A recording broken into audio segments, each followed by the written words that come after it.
Tiens, voilà une question qu'on vient de me poser. Jérémy, qu'est-ce que tu fais quand tu as des envies de sucre et de grignotage? Je vais te parler, championne, aujourd'hui de la boucle cognitive. Une boucle cognitive, c'est ce que tu vis par exemple quand tu regardes une série sur Netflix. Tu sais, quand tu regardes cette série, dans le teasing, on te montre des images, on te montre une scène. Et en fait, on ouvre une forme de boucle. Imagine un cercle, d'accord, qui est ouvert à partir de maintenant. Quand ce cercle est ouvert, en fait, tu as envie de savoir qu'est-ce qui va se passer par la suite. Et tu as cette envie irrésistible de continuer d'avancer dans ta série. Tu as envie d'en savoir de plus en plus. Et tu es là, et en fait, le scénario joue de ta psychologie. C'est-à-dire que le scénario vient te donner des parts de réponse, mais quelque part, t'en enlève en te disant « mais non, tu t'es trompé ». Et t'excite de cette façon, et tu as absolument envie de boucler la boucle. Et tant que la boucle n'est pas bouclée, en réalité, tu as toujours envie d'y penser. Tu as envie de dévorer toutes ces séries et c'est comme ça que tu te retrouves à passer tout un week-end à dévorer les saisons de ta série préférée. Et tu adores cette série tout simplement parce qu'elle a réussi à ouvrir une boucle qui n'a pas été fermée. Et à présent, je vais te demander de regarder de l'autre côté et de regarder ton comportement face à la nourriture. Quand tu as une boucle qui s'ouvre, c'est-à-dire quand tu as cette envie compulsive de manger quelque chose, tant que tu n'as pas assouvi cette envie, tu y penseras et tu seras de plus en plus triste. Tu n'arrives pas à te concentrer sur tout ce qui se passe, c'est-à-dire que tu as du mal à te concentrer sur ton travail, sur tes relations, sur toutes ces choses qui t'entourent et qui te font aussi te sentir bien. Tu as envie de finir avec cette boucle.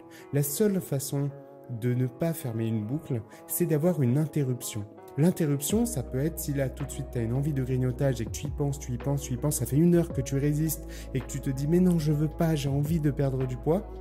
La seule façon de casser ce cycle, c'est si d'un coup, il y a un élément perturbateur qui vient et qui te dit « Waouh, ta voiture là, elle est en train de prendre feu ». D'un coup, je te rassure que finalement, tu ne vas plus avoir cette envie de grignotage. Tu vas porter toute ton attention sur autre chose. Donc finalement, une boucle cognitive, c'est porter ton attention sur quelque chose que tu as envie d'accomplir. Tu as envie finalement d'accomplir et de réussir à avoir ce sentiment, tu sais, ce sentiment d'excitation et d'émerveillement avec cette sucrerie que tu peux avoir dans ta bouche, ce carré de chocolat ou cette sauce fromagère, j'en sais rien. Tu as tes propres envies, tes propres désirs et souvent, ce sont des envies et des pulsions qui sont liées à un sentiment de satisfaction. Tu as besoin de satisfaire quelque chose.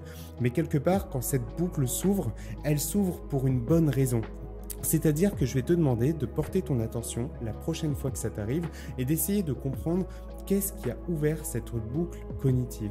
Quand tu te mets devant une série sur Netflix, par exemple, c'est le scénario qui a fait ça a ouvert la boucle. On t'a montré des images et ces images t'ont fait penser à quelque chose.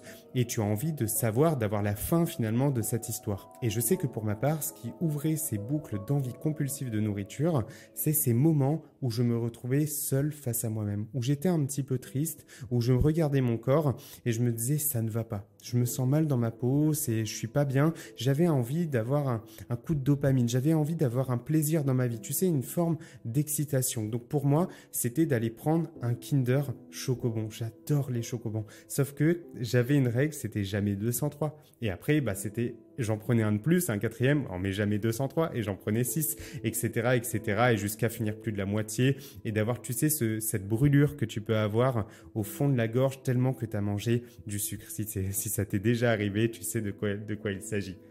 Et en fait, ma seule façon de parvenir à ça, c'est à chaque fois que j'avais une interruption. C'est-à-dire que j'arrive, j'ai cette envie de ça, j'ouvre le frigo, ah ben mince, maman avait mangé tous mes chocobons, ou ma sœur avait mangé tous mes chocobons. Donc, il n'y en avait pas. Quelque part, ça crée un sentiment de colère, un sentiment de frustration, mais comme j'avais pas de voiture, à ce moment-là, je pouvais pas me déplacer et aller le chercher. Donc, je portais mon attention sur autre chose. Donc là, j'allais parler avec ma mère, j'allais m'énerver, j'allais être en colère avec elle ou avec ma sœur, et mon envie était passée. En fait, la boucle était bouclée, c'est-à-dire j'avais la fin de l'histoire. Il n'y avait pas de chocobon. Donc, souvent, ce n'est pas le cas. Là, j'avais des moments de chance où il n'y avait pas la possibilité. C'était assez rare, mais c'était déjà arrivé. Mais finalement, il faut réussir à créer une forme d'interruption quand tu as une boucle qui est ouverte. Porter ton attention sur toute autre chose. Et c'est vrai que changer d'environnement, c'est certainement la meilleure chose qui puisse t'arriver. C'est-à-dire que dès que la boucle s'ouvre, faire en sorte de sortir. Sortir de la pièce dans laquelle tu es. Sortir t'aérer, aller dans ton jardin, te mettre à la fenêtre, respirer, prendre un grand bol d'inspiration. Mais parfois, ce ne sera pas suffisant. Ce ne sera pas suffisant parce que tu vas devoir boucler cette boucle. Donc, moi, ce que je vais t'inviter à faire, c'est d'accepter ce processus et de te dire que la boucle est ouverte. Ce n'est pas grave, je vais la boucler. En toute bienveillance, voilà, j'ai ouvert une boucle, tout va bien, je vais la boucler et assouvir cette envie, ne pas me créer de dette émotionnelle. Parce que si j'ai une dette émotionnelle, si je me sens anxieuse face à ce comportement, si j'ai absolument envie d'ingurgiter des calories, mais que je me dis, mais non, je n'ai pas le droit de manger ce chocolat parce que ça ne respecte pas mon régime ou mes valeurs rigides actuelles, et bien finalement, tu vas peut-être le faire, mais à la fin de la journée, tu vas finir par craquer et dévorer tout le paquet de chocolat. Alors que si tu te dis, ok, j'ai ouvert cette boucle, j'ai envie de ça, bon bah je vais prendre 3 et je vais me satisfaire. Je vais fermer cette boucle, je vais changer d'environnement parce que tu as réussi à prendre ça. Tu vas sortir, tu vas t'installer dans une pièce dans laquelle tu te sens bien, dans un lieu calme, ou te mettre sur ton lit, dans ta chambre, t'isoler, déguster. Je vais te demander de prendre le temps de savourer, d'accepter que, ok, tu n'as peut-être pas respecté tes engagements, mais tu vas respecter ton corps et te respecter toi-même, en faisant en sorte de t'isoler, d'être dans un endroit bienveillant et de savourer cet instant. Je veux que tu savoures ce mets et que tu te dises, waouh, je vais essayer d'en découvrir ses aspects, sa texture, le goût. Qu'est-ce qui se passe exactement? Qu'est-ce que je ressens? Est-ce que ça me fait vraiment du bien? Et si c'est du bien, qu'est-ce que ça me procure exactement? Qu'est-ce que je ressens? Quelles sont les sensations? De sentir cet aspect sucré que tu peux avoir, ou cet aspect salé, cette texture, ce côté un petit peu croustillant, un petit peu gourmand, et te reconnecter avec cette alimentation. Tu dois faire la paix avec ton alimentation et de te dire que la prochaine fois, l'objectif, grâce à ton introspection, tu vas être en mesure de te dire que tu vas pas ouvrir cette boucle. Tu vas faire en sorte, en fait, de désamorcer les déclencheurs. Le déclencheur, c'est la boucle qui s'ouvre, et tant que la boucle n'est pas bouclée, à moins qu'il t'arrive un moment très particulier, mais ce sera très rare, comme je te l'ai dit, la voiture qui se met à flamber, ou le fait qu'il n'y ait pas aucune possibilité de satisfaire cette envie. Et encore, il se peut que tu aies cette envie, par exemple, de manger une pizza ou un hamburger, ou j'en sais rien. Moi, ça m'était déjà arrivé. Et tant que j'avais pas bouclé cette boucle, même si c'était au bout de 3 jours, j'avais besoin de manger un burger. C'est-à-dire que si je me retrouvais devant un resto, qu'il y avait un burger, il fallait absolument que je le fasse. Mais des fois, je me retrouvais à manger une pizza et après, je me retrouvais à dévorer des burgers et des burgers et des burgers. Je m'en faisais même chez moi jusqu'à m'en faire mal au ventre. Alors qu'à présent, tu vas te dire que, ok, tu vas boucler cette boucle et faire en sorte de ne plus penser à ça, de porter ton attention sur des choses qui te font te sentir bien. Prendre le temps de te faire des repas qui sont gourmands, qui sont savoureux. Essayer de comprendre que peut-être que ce qui a ouvert cette boucle, c'est parce que tu as eu, par exemple, une grosse charge de travail d'un coup, peut-être beaucoup de stress, peut-être que dans ta vie, il y a eu un élément perturbateur, et te dire, ok, tu vas régler ces problèmes, les problèmes sous-jacents, de sorte à ce que tes niveaux de bien-être soient augmentés, et comme tu seras plus heureuse, tu auras moins envie de penser, par exemple, à de la nourriture. Mettre en place du mouvement dans ta vie. Le fait de faire du sport va te permettre d'avoir finalement un effet de cohérence.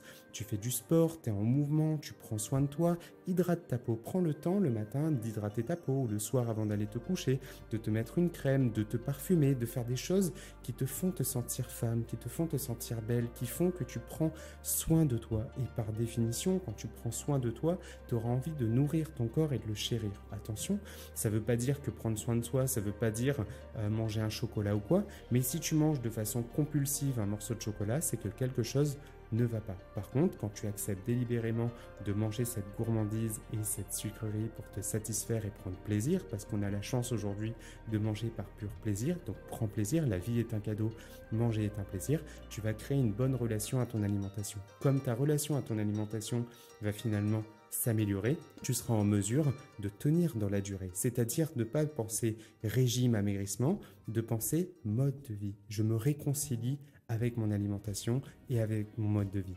Aujourd'hui, tu es l'athlète de ton quotidien. Tu prends soin de toi et je suis fier de toi. Donc, si tu as ouvert une boucle, boucle-la. Finis cette boucle en toute bienveillance. Isole-toi, mets-toi dans un endroit calme ou entoure-toi de gens qui te font te sentir bien. Ou si tu as envie d'une viennoiserie, Ne va pas acheter la première viennoiserie qui passe par la main.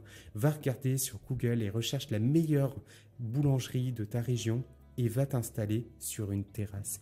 Une terrasse où mets-toi dans ce café, mets-toi au chaud et fais en sorte de savourer et de déguster à sa juste valeur ce mets, cette chance de pouvoir t'alimenter par pur plaisir. Et c'est comme ça que tu vas t'améliorer et réussir à te réaliser. Ma championne, j'ai à cœur de t'aider à te transformer physiquement, mais surtout mentalement. Tu dois faire la paix avec ces démons en te disant qu'ils seront toujours là et que c'est ok et que tu ne cherches plus à faire les choses à la perfection. Ton imperfection est au service de ta transformation. Si tu sens que tu as besoin d'aide, tu as besoin de te faire accompagner pour réaliser ce grand projet, je t'invite directement à te rendre en lien dans la description, à découvrir mon guide ultime de la transformation physique pour femmes. Je te dévoile tous les secrets profonds d'une transformation physique accomplie. On va parler de mindset, du suivi de la progression, de la relation à avoir avec le sport, de comment s'entraîner pour se transformer et comment se nourrir pour cultiver un état d'esprit de croissance et réussir à te réaliser dans la durée. J'espère de tout cœur que ce contenu t'aura apporté de la valeur. Si c'est le cas, n'hésite pas à t'abonner, à me suivre et à partager ce contenu à l'une de tes amies. Je te fais des bisous, je te dis à très bientôt dans un prochain épisode. Ciao ciao.